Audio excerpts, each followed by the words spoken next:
Today, will the Fed stoke inflation and drive an even greater wedge between the rich and poor?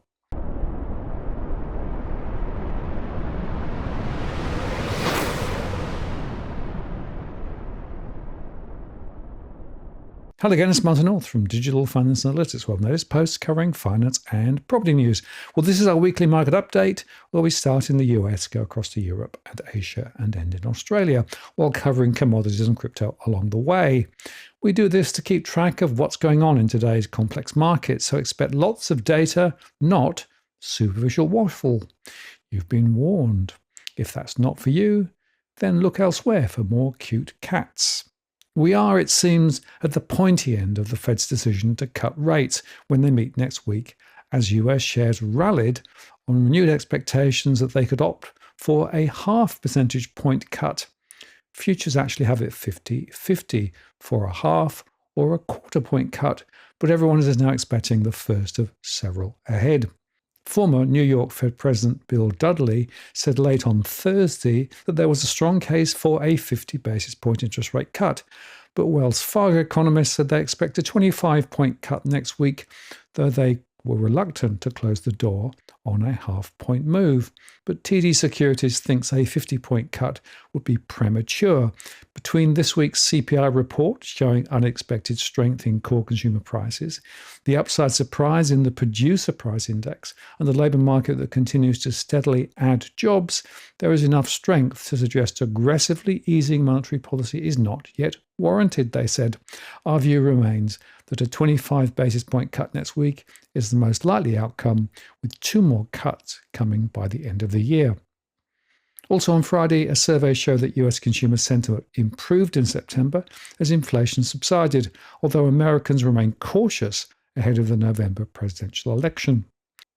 While renewed hopes for a bigger cut boosted large cap indices on Friday, the optimism seemed more evident in the Russell 2000 small cap index, which rose 2.5% on the day and 4.4% on the week. Smaller companies are more sensitive to rate changes as they depend more on borrowed money and floating rate loans. The Dow Jones Industrial Average rose 0.72% to 41,393. The S&P 500 gained 0.54% to 5,626. That's just 1% shy of its July record, while the Nasdaq Composite gained 0.65% to 17,681.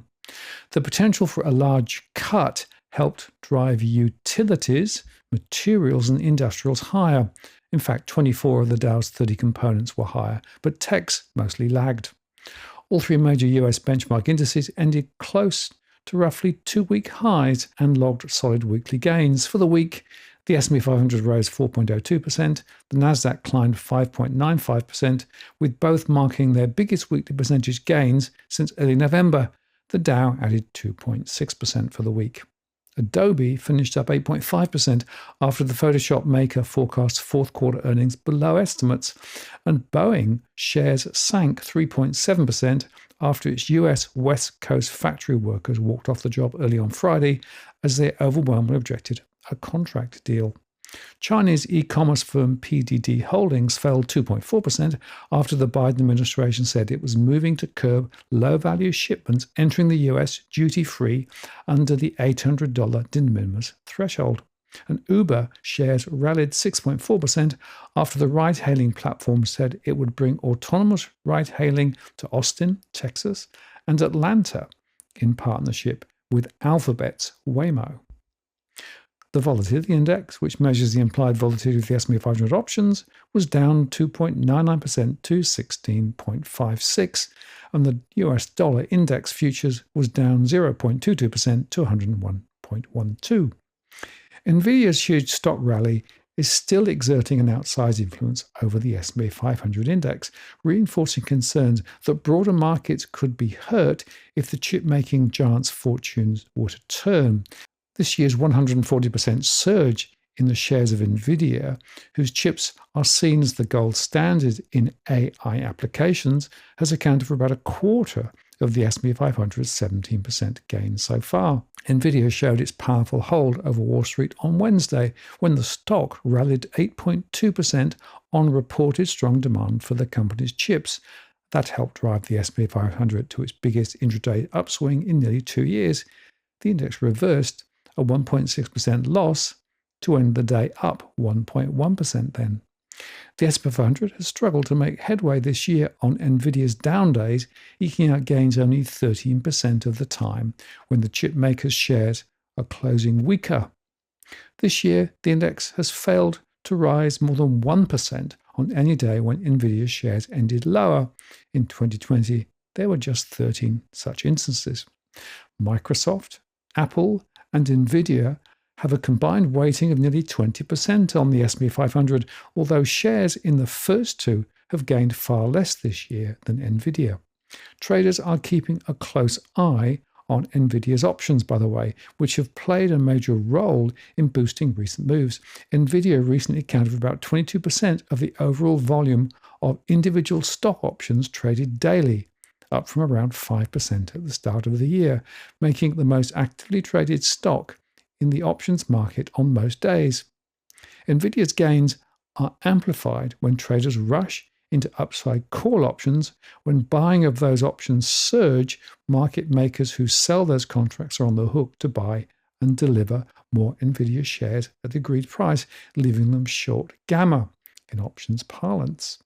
Tesla, another favorite of non-professional traders, displayed similar characteristics a few years ago when the options market amplified the electric vehicle makers' stock swings, but AI seems to have stirred the imagination of investors even more than the EVs. And elsewhere, OpenAI's new financing round is expected to come in the form of convertible notes, with its $150 billion valuation contingent upon whether the ChatGPT maker can upend its corporate structure and remove a profit cap for investors. The details of the conditions of the $6.5 billion funding, which have not been previously reported, shows how far OpenAI, the most valuable AI startup in the world, has come from a research-based non-profit and the structural changes it's making to make it attractive to more investments. To fund its expensive pursuit of artificial general intelligence, AGI, or AI that surpasses human intelligence. The outsized funding round has seen strong investor demand and could be finalized in the next couple of weeks, given the rapid growth of OpenAI's revenue. The company has also held discussions with lawyers about turning its non-profit structure to a for-profit benefit corporation similar to what its rivals, such as Anthropic and XAI, are using. Now, aggressive rate cut bets have helped fuel a Treasury rally, with the 10-year yield down some 80 basis points since the start of July to around 3.657%, near its lowest level since June 2023. The 2-year is now down to 3.587% and is out of inversion. But if the Fed continues to project significantly less easing than the market does for this year, bonds will have to reprice, pushing yields higher. Rising yields could in turn pressure stock valuations, which are already high relative to history. The S&P 500 was last trading at a forward price earnings ratio of 21 times expected 12 months earnings, compared with its long-term average of 15.7. Sure, the labour market is clearly weakening, but in reality, this is actually what needs to happen. Short-term pain is needed to reconcile the great imbalances created by decades of free money. The alternative is intractable inflation that renders the middle class into penury. Recession or not, the truth is there is no chance the economy and earnings growth will live up to Wall Street's expectations. The EPS for the S&P 500 is projected to grow by 15% next year, and the forward multiple on those earnings is 21 times, while the 10-year average is just 17.9. There is actually credible evidence that GDP and earnings growth will end up being much lower in 2025, and we're not just talking about the potential election chaos and the expiration of the massive Trump tax cuts scheduled at the end of next year. The ABC presidential debate lowered the odds of a red sweep, which is necessary to keep the tax cuts in place. And also elsewhere, Fed Governor Chris Waller said recently The time has come to lower the target rate for the federal funds rate at our meeting. And he also said he was open to a series of rate cuts larger than 25 basis points if the data weakened further.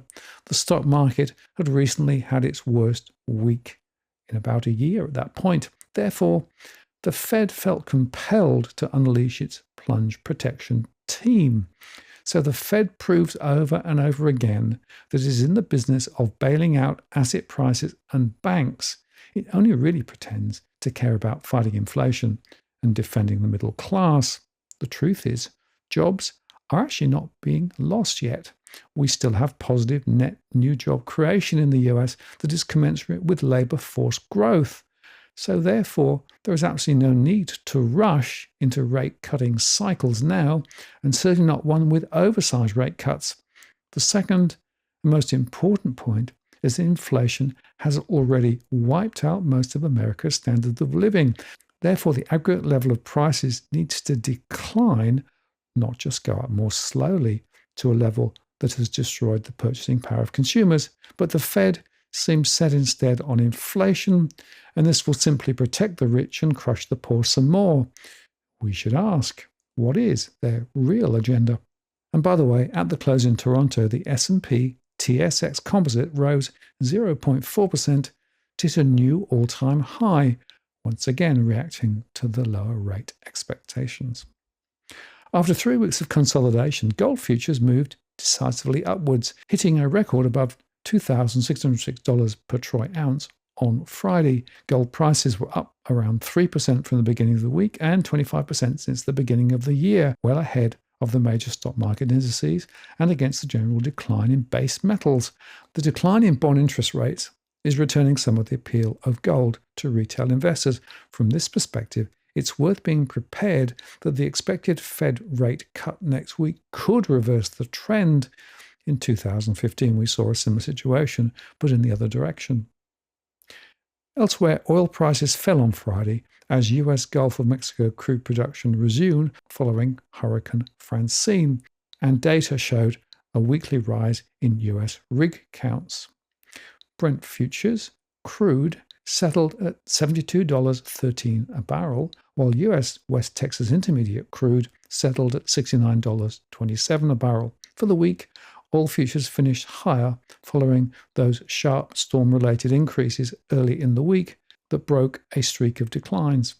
Crude prices also took a hit from the US rig count from energy service group Baker Hughes, which reported the biggest weekly rise in oil and natural gas rigs in a year.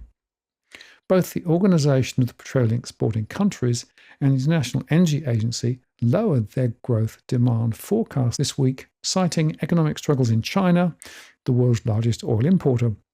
But US oil stockpiles also rose across the board last week as crude imports grew and exports dipped, while fuel demand weakened, according to the Energy Information Administration. Over in Europe, European stocks rounded off the week on a positive note, supported by technology, real estate and mining shares, while investors shifted their focus to the US Federal Reserve ahead of the long-awaited monetary easing. Technology and real estate gave the markets the biggest boost, followed by miners that advanced 1.3% as copper prices hit a 2-week high on buying ahead of a Chinese holiday and amid stimulus hopes. The Pan-European Stock 600 index was up 0.7% to 505.96 points on the day, while notching up gains of more than 1% for the week. German shares outperformed European peers with a nearly 1% jump, boosted by a rise in shares in Siemens Energy and SAP. Germany is headed towards a recession, and even recent policy moves by the ECB may not be enough to avert it, according to analysts at Nomura, who downgraded their outlook for Germany's economy, projecting a 3-quarter long recession, resulting in a 0.4% decline in overall output. At the core of Germany's economic challenges are long-standing structural concerns that have worsened in the face of current economic headwinds. Germany's reliance on its manufacturing sector, coupled with its exposure to global trade cycles, has made the economy particularly vulnerable to external disruptions. This dependency is most apparent with its trade relationships with China, which has seen significant fluctuations as global demand weakens. With fewer working-age individuals supporting a growing number of retirees, the economy faces structural constraints on long-term growth. Those demographic issues, combined with Germany's reliance on manufacturing, have significantly lowered the threshold for any economic downturn to result in a full-blown recession, they said. Official data on industrial production paints a similarly bleak picture. Over the past 18 months, Germany's industrial output has sharply declined, and unlike other Eurozone economies, there has been no clear sign of a turnaround. France's CAC 40, though, rose 0.4% after consumer prices in the region's second largest economy rose 2.2% year over year in August, in line with preliminary readings. Autos were the top gainers among sectors, jumping 1.6% to log their best day in over a month. After the European Central Bank lowered its deposit rate to 3.5% on Thursday, policymakers do not see an interest rate cut in October, barring a major deterioration in the outlook for growth. The war against inflation is largely won, which enabled the ECB to deliver the rate cut. Inflation in the Eurozone has dropped to 2.2%, close to the target of 2%, and the ECB updated inflation forecasts were unchanged from June, with inflation expected to average 2.5% in 2024 and 2.2% in 2025. At the close in London, the FTSE was 0.39% higher, with the best performer of the session, Fresnel, up 5.67%. The worst performance for the session were J. Sainsbury's, which fell 2.03%, and Tesco, which was down 1.22% on consumer spending worries. The pound US dollar was unchanged to 1.31, while the euro US dollar was at 1.1075. In Asia, most Asian stocks rose on Friday as the focus turned to that Federal Reserve interest rate cut, with Hong Kong markets leading gains on bargain buying into local technology heavyweights. Japanese stocks, though, lagged their regional peers after seeing wild swings this week amid soft inflation signals and hawkish comments from the Bank of Japan. A Bank of Japan meeting next week is also in focus. Japan's Nikkei 225 and Topix indices fell about 0.9% each on Friday, lagging their regional peers, with a muted end to the week after logging wild swings as investors weighed some soft signals on inflation and those hawkish comments from Bank of Japan officials. The officials warned that the central bank will likely raise interest rates higher in tandem with stronger inflation, but soft producer price index inflation somewhat undermined their messaging. The Bank of Japan is set to meet next week, although investors uncertain over another rate hike from the bank. Japanese consumer inflation data is also on tap next week. Hong Kong's Hang Seng Index was the best performer in Asia on Friday, extending a rebound into a third session as traders bought into heavy, discounted local internet stocks. But Chinese markets were much less positive, with the Shanghai Shenzhen CSI 300 and Shanghai Composite indices rising marginally from more than 7-month lows that they hit earlier in the week. Sentiment towards China remains strained following a string of middling economic readings from the country for August. The prospect of more US trade restrictions also weighed. India's Nifty 50 index raced to a record high on Thursday, but eased back slightly on Friday. Indian stocks have outperformed most of their global peers in recent weeks amid persistent optimism over Indian economic growth. In Australia, Australian shares extended gains on Friday but stopped short of a closing high as a drag on banks offset a strong push in mining stocks as commodity prices rose. The benchmark ASX 200 was up 0.3% to 8,099, bringing weekly gains to 1.1%. The index climbed as high as 8,143, just 5 points away from a record high set in August before losing steam. The All Ordinaries lifted 0.4%. 4 out of the 11 sectors of the ASX ended in the green, with natural resources doing the heavy lifting. Gold miners were a standout as the prospect of lower interest rates in the US next week boosted prices of the precious metal to an all-time high on Friday.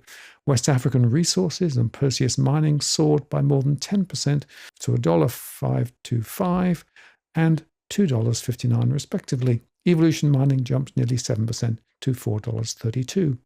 Hopes of fresh stimulus in China boosted iron ore prices, pushing shares in mining giants higher. BHP lifted 2% to $39.60, and Rio Tinto advanced 0.9% to $111.42. Fortescue powered up 5% to $17.50. Likewise, a rally in oil prices due to output disruptions in the US Gulf of Mexico, where Hurricane Francine forced producers to evacuate platforms, bolstered energy producers with Santos up 0.7% to $6.98. Woodside added 1.4% to $24.25 as its US oil production facility remained shut down due to the storm. Financials were the biggest laggard, though, despite starting the session on the front foot as investors booked profits ahead of a strong week marked by fresh peaks in Commonwealth Bank and Macquarie Group. National Australia Bank shed 1.2% to $38.28. Commonwealth Bank lost 0.9% to $141.65. And ANZ shaved off 0.5% to $31.15. In corporate news, shares in toll road group Atlas Arteria rallied 2% to $5.01 after starting a compensation claim against France for a new truck tax. And Naomi Cotton jumped 4.4% after Singapore-based Olam Agri sweetened its takeover bid to 75 cents a share from 70. Naomi Cotton shareholder Harvest Lane has backed the revised bid. The Aussie was at 67.05 cents against the US dollar and 51.09 against the British pound, while the Australian 2-year Treasury was down to 3.54% and the 10-year was at 3.872. Over in crypto, in the past week, the world's flagship cryptocurrency Bitcoin staged an increase of more than 10%, rising from $53,490 to $60,174 as I record this. According to a recent tweet published by Sentiment on-chain data aggregator, Bitcoin mining wallets have been on a strong decline since the first half of 2024. The same has been happening to the Ethereum mining supply as well. Sentiment's analysts say that after the recent mild rebound faced by Bitcoin, once the combined supplies of Bitcoin and Ethereum miners start growing again, it could be interpreted as a strong signal the next bull run is approaching. Well, we'll see about that. But Jamie Coates, chief crypto analyst at Real Vision, has taken to his account on the X platform to warn that BIC holders in Australia over the Orwellian legislation that may include them as potential law violators. Coates shared a tweet published by writer and journalist Alex James about the recent legislation passed in Australia. The analyst referred to it as Orwellian since it warns about serious harm that can allegedly be caused in certain aspects of public life, both towards other citizen elements of the local state system. These cases can be classified as defamation. Alex James stated the same thing in his tweet. Serious harm is harm to public confidence in the banking system. If you're not confident in the banking system, you're spreading misinformation. Elsewhere, MicroStrategy co-founder Michael Saylor has recently taken to X to share his keynote speech at the H.C. Wainwright Annual Global Investment Conference, in which he talked about the transformation from a Bitcoin skeptic to a fervent supporter of the flagship crypto. The speech resonated with many Bitcoin enthusiasts, but not with Peter Schiff, a longtime Bitcoin critic. In response to Saylor's expo, Schiff accused the MicroStrategy co-founder of misleading his audience with false promises about Bitcoin. The gold bug states that Saylor's portrayal of the Bitcoin journey ultimately leads to substantial losses.